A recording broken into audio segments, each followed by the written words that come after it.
Bharat Ratna doctor Bhimrao Ambedkar को कोटि कोटि नमन। ये कार्यक्रम डॉक्टर भीमराव अंबेडकर के जीवन पर आधारित है, जहां भारत की जनता के प्रति उनके योगदानों को पूरी सजगता से चित्रित और रेखांकित करने का प्रयास है। कार्यक्रम में दिखाई गई घटनाएं लब्ध पुस्तकों से ली गई हैं। इस कार्यक्रम के जरिए चैनल की ओर से एक विश्वसनीय, सजग और सकारात्मक प्रयास है कि डॉक्टर बाबा साहेब भीमराव अंबेडकर के जीवन की संघर्ष यात्रा एवं गौरव गाथा पूरे आदर के साथ घर घर पहुंचे और उनके योगदानों से सभी संपूर्णता में परिचित और आह्लादित हों।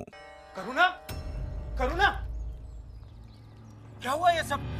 क्या हुआ? दिखाओ। बहुत दर्द हो रहा है। रुको।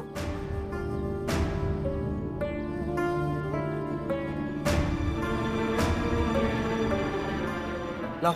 आराम से। हाँ। रुको।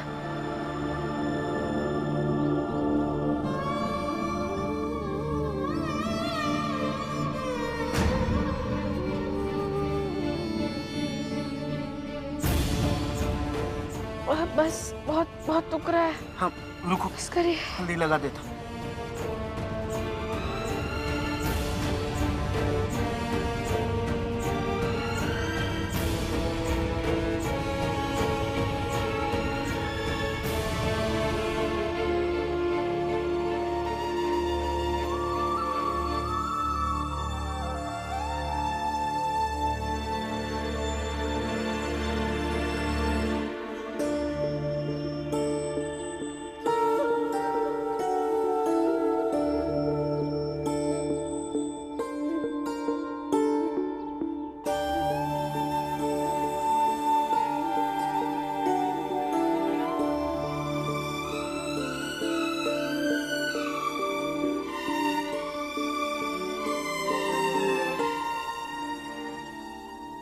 और ये क्या जिद थी करुणा कि मेरे सिवा किसी और से पट्टी नहीं बंधवाओगी? कितना खून बह गया। जो मेरे साथ हुआ उसके बाद मुझे बस मेरे पति से ही पट्टी बंधवानी थी, ताकि मेरे पति मेरे ये बहे खून और मेरे अपमान का अंदाजा लगा सके, वो भी सबके सामने।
देखिए शिशुपाल जी, बन गया आपका घर।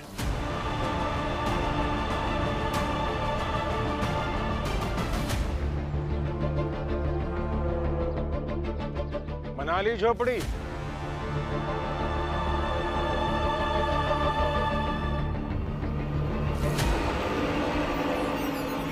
हाँ मेघनाथ जी, शिशुपाल जी और श्यामला का घर बन गया है।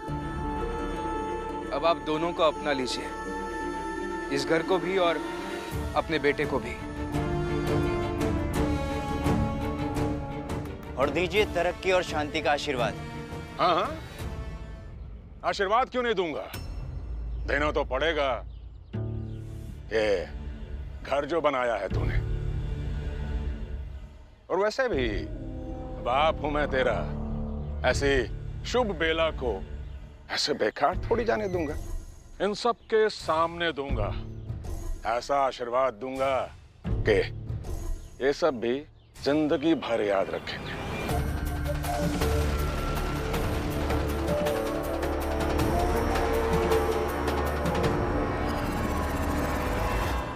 बस थोड़ी देर इंतजार कर।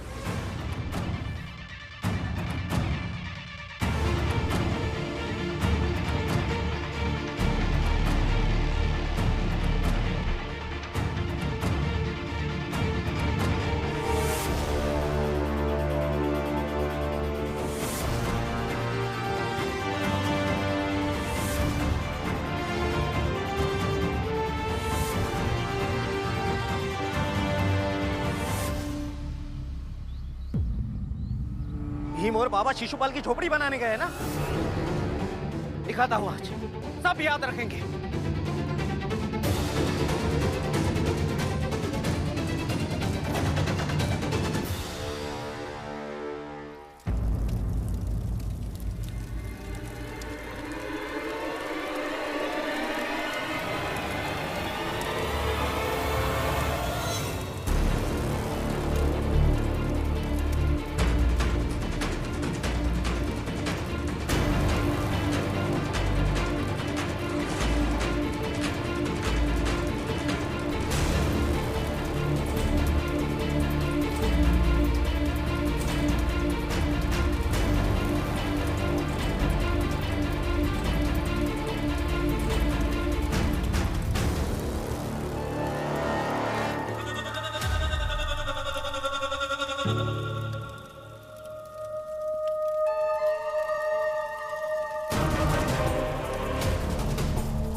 आशीर्वाद चाहिए था ना तुझे, तो मैं आशीर्वाद में ये अग्नि देता हूं।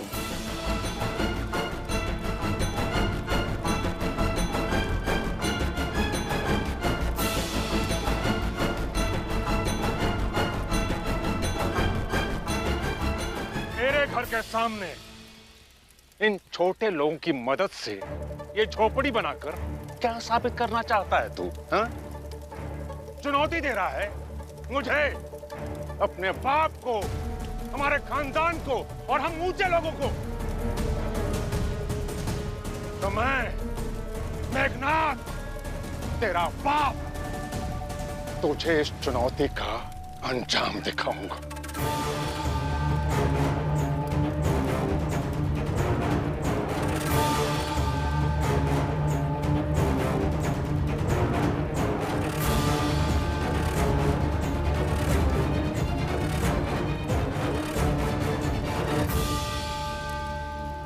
मेघनाथ जी, ये क्या करने जा रहे हैं आप? तुम ये सवाल पूछ रहे हो मुझसे भीमराव?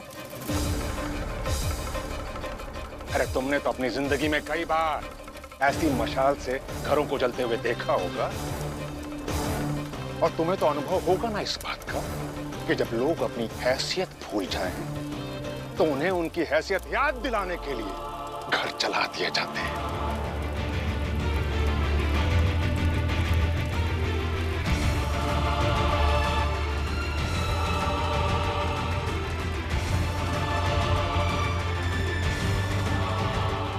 हाँ, अनुभव है,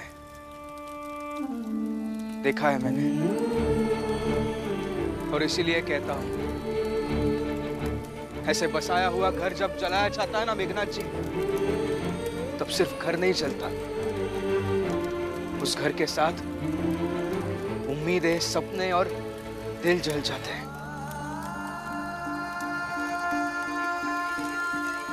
ये सब मत कीजिए। देखिए, आपके बेटे और बहू का आशियाना है ये। इसे अपना लीजिए। अपना गुस्सा इन दोनों को घर से बाहर निकाल कर व्यक्त कीजिए, लेकिन इन दोनों को कम से कम इस झोपड़ी में तो आराम से रहने दीजिए। इन्हें रहने दो, इन्हें, और छोड़ दूं इस झोपड़ी को। भीमराव, अगर आज मैंने इस झोपड़ी को छोड़ दिया तो आने वाले समय में यहां कई झोपड़ियां खड़ी हो जाएंगी, और ये मोहल्ला हम जैसे ऊंचे लोगों का मोहल्ला ना रहकर तुम जैसे छोटे लोगों का मोहल्ला बनकर रह जाएगा।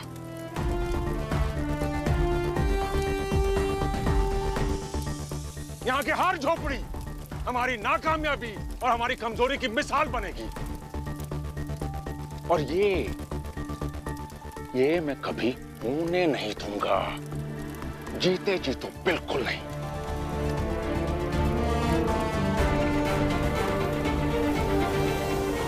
इसलिए इस झोपड़ी को तो जलना होगा, जलना ही होगा।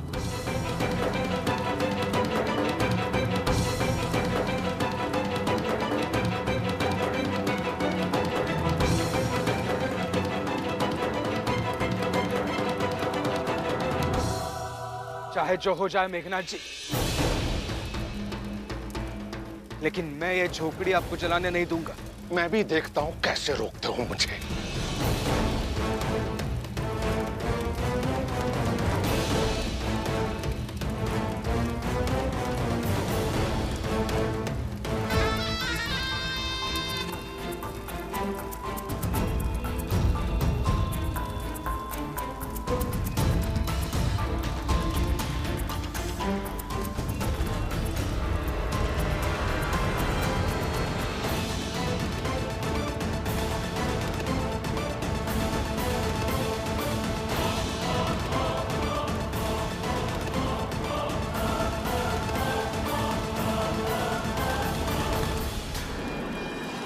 चलो यहाँ से। वहां रमा और लक्ष्मी ने मिलकर मेरी पत्नी का सर फोड़ दिया, और तुम यहाँ शिशुपाल का घर बना रहे हो। चलो मेरे साथ। क्या? रमा और लक्ष्मी भाभी ने मिलकर करुणा भाभी का सर फोड़ दिया? एक बार में सुना ही नहीं दिया? मैं क्या यहाँ आकर झूठ बोल रहा हूँ? और अगर तुम्हें झूठ लग रहा है ना, तो मेरे साथ चलकर देखो, देखो उस पट्टी को जो मैं करुणा के सर पर बांध कर आया हूँ। बाला, पट्टी कर दी है ना, यहाँ का मसला खत्म होने तो फिर चलते हैं। हाँ, थोड़ी देर रुकिए बाला भैया। अभी अभी हमने झोपड़ी बनाई है और ये मेघनाथ जी जलाने जा रहे हैं। यहाँ का सब कुछ सही करता हूँ, फिर चलता हूँ ना आपके साथ। अरे क्या सही करोगे तुम? पहले खुद के घर में जो गलत हो रहा है ना, उसे सही करो, बाकी सब बाद में करना। चलो मेरे साथ। मेरी बात सुनिए बाला भैया, अभी यहाँ मेरी जरूरत है। अरे पहले अपना घर देखो ना, दूसरे के घर में क्या हस्तक्षेप करना।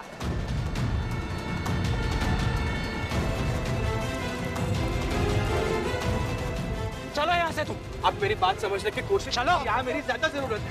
अब बात तो क्यों नहीं सुन रहे? लो, ये भीमराव तो गया, अब देखता हूं कौन रोकता है मुझे।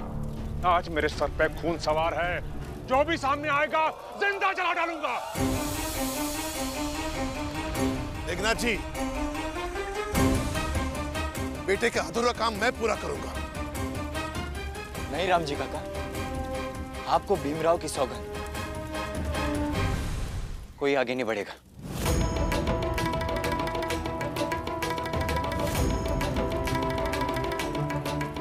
और बाबा, आपको झोपड़ी जलानी है ना, तो जलाइए, लेकिन साथ में मुझे भी जलाना होगा।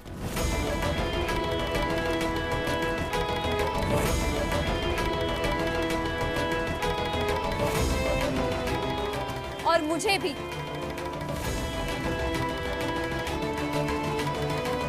मगर तुम क्यों श्यामला?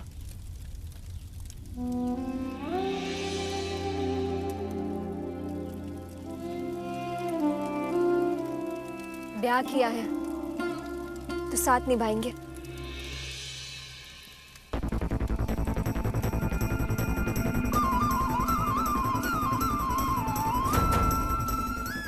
चलिए।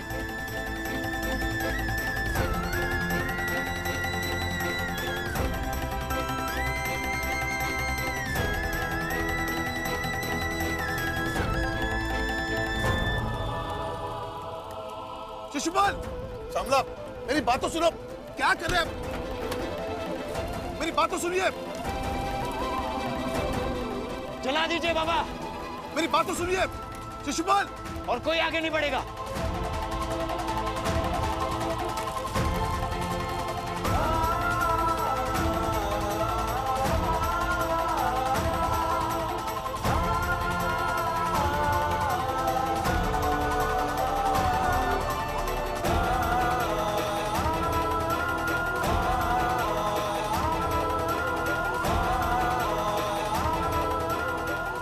शिशुपाल, अगर तुझे ये लगता है कि तुम दोनों के झोपड़ी में छुप जाने से मैं तुम्हें छोड़ दूंगा, तो ये तेरी गलतफहमी है।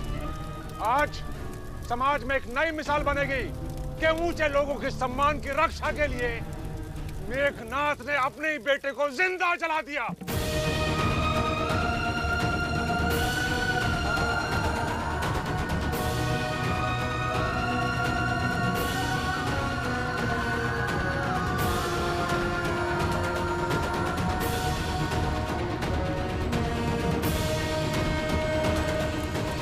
बाना भैया छोड़िए मुझे, आप वहां क्यों लेके जा रहे हैं? वहां मेरी ज्यादा जरूरत है बाना भैया।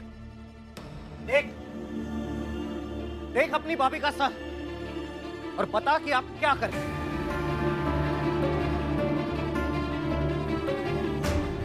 भाभी, भाभी आप ठीक तो है ना? देखिए भैया, मैं समझ सकता हूँ कि इन्हें ज्यादा लगा है, बहुत दर्द कर रहा होगा, लेकिन अभी ठीक लग रही है भाभी। सर पे पट्टी भी है ना, और अगर कुछ हो जाता है तो आप सब हो ना संभालने के लिए। लेकिन आप जानते हो कि मेरे वहां ना होते हुए वहां क्या हो रहा होगा? मेरे वहां ना होते हुए वो मेघनाथ जी झोपड़ी को आग भी लगा सकते हैं। आपने एक बार भी ऐसा नहीं सोचा, ऐसा नहीं समझा कि अभी मेरी वहां ज्यादा जरूरत है? अरे क्या नहीं समझा? हाँ? यहाँ तुम्हारी भाभी मर जाए तो मर जाए, लेकिन तुम्हारी दुनियादारी चलती रहनी जरूरी। कैसे समझाऊं मैं आप सबको?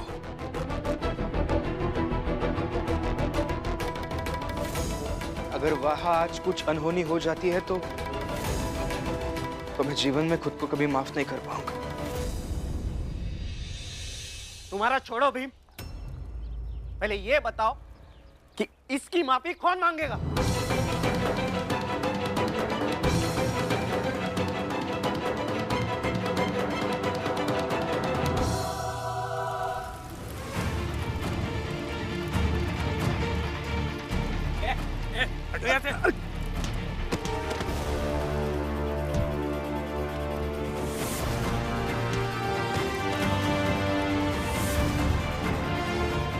मेघनाथ जी, क्या कर रहे हैं आप?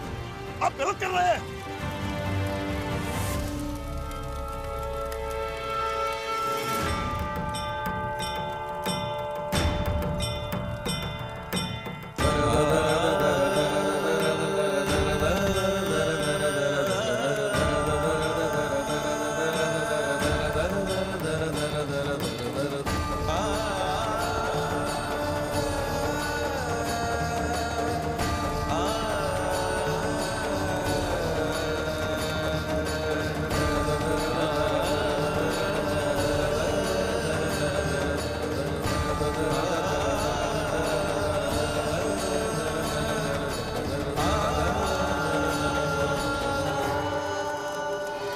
शिशुपाल, आखिरी बार पूछ रहा हूं, अपनी गलतियों की माफी मांगकर उस भीमराव का नाम जपना बंद करके पहले की तरह जिएगा? बोल।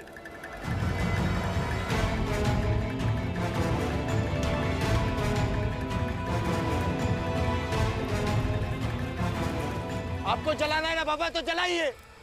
अगले जन्म में चाहूंगा कि भीम के लोगों में पैदा हो।